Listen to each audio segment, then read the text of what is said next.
Merhaba dostlar, ben Yusuf Arslan. 2026 yılına dair en merak edilen konuyu, yani maaş ve emekli aylıklarını konuşmak için buradayız. Bakalım milyonlarca kişiyi doğrudan etkileyen bu rakamlar bize neler söylüyor?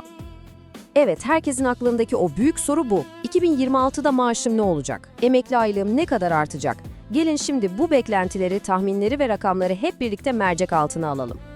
Ajandamızda neler var? Önce Ocak zammı beklentilerine bakacağız. Sonra GETA tadında yepyeni bir sistemi tanıyacağız. Emeklilik zamanlamasının ne kadar kritik olduğunu bir örnekle göreceğiz. Ortalama ücretler üzerinden büyük resme odaklanacağız. Ve son olarak da takvim ve belirsizliklerle konuyu toparlayacağız.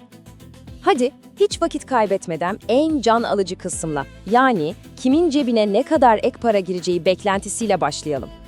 İlk olarak memurlar ve memur emeklileri. Onlar için beklenti %20 civarında bir artış. Peki bu rakam nereden geliyor? İçinde hem enflasyon farkı var hem de toplu sözleşmeden gelen zam payı.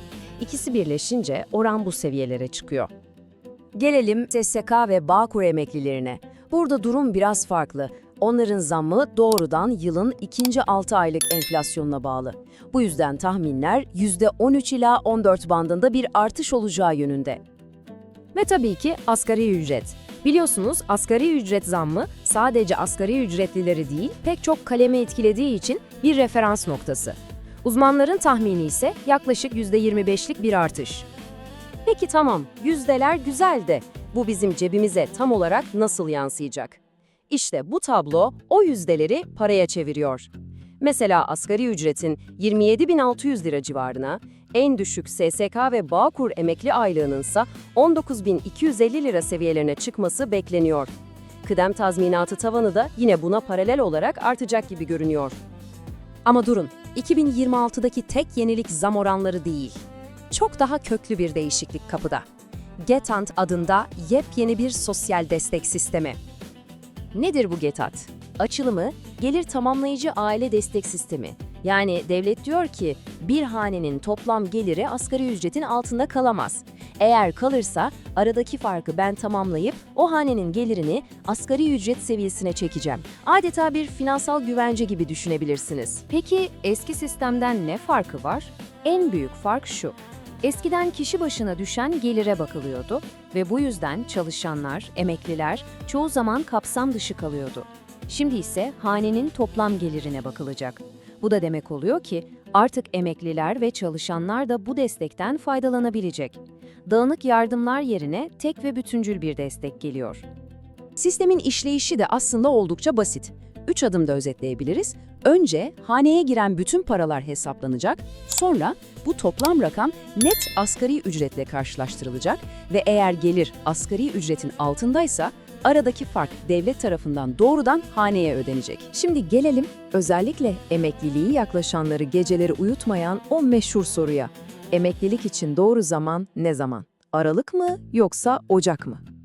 İşte bütün mesele bu soruda gizli. Daha düşük bir aylık maaşımı kabul edersiniz, yoksa bir defaya mahsus 365 bin lira gibi yüklü bir toplu parayı mı?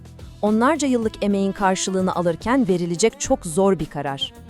Bakın bu tablo durumu ne kadar net özetliyor. Örneğimizdeki bir çalışan 31 Aralık'ta emekli olursa daha yüksek bir aylık alacak. Ama sadece bir gün bekleyip Ocak'ta emekli olursa evet aylığı biraz düşecek ama karşılığında tam 365 bin liralık ek bir kıdem tazminatı alacak.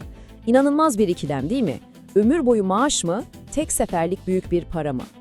Bu kişisel ve zorlu karar aslında ülkedeki ücretlerle ilgili çok daha genel bir tablonun, büyük bir hikayenin sadece bir parçası. Gelin şimdi biraz geri çekilip o büyük resme bakalım.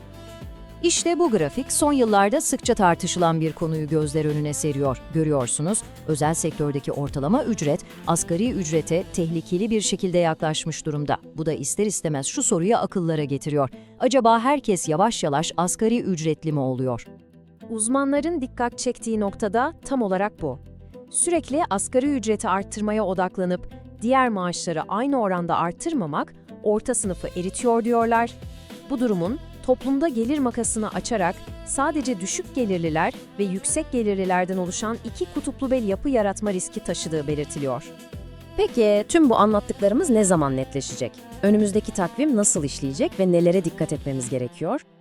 Ajandalarınıza not edin, en kritik tarih 5 Ocak. Çünkü o gün TÜİK Aralık ayı enflasyon verisini açıklayacak. İşte o veriyle birlikte memur ve emekli zamları matematiksel olarak kesinleşmiş olacak. Asgari ücret kararı ise Aralık ayının son günlerinde gelecek. Özetleyecek olursak, aklımızda kalması gerekenler şunlar: zam oranları farklı gruplar için farklı olacak, asgari ücrette yine ciddi bir artış beklentisi var, GTAT adında oyunun kurallarını değiştirebilecek yeni bir destek sistemi geliyor, emeklilik zamanlaması finansal olarak devasa farklar yaratabiliyor ve en önemlisi tartışma artık sadece asgari ücretten çıkıp genel maaş seviyelerine doğru kayıyor. Peki tüm bu yeni rakamlar, sistemler ve düzenlemeler en temel soruyu cevaplayabilecek mi?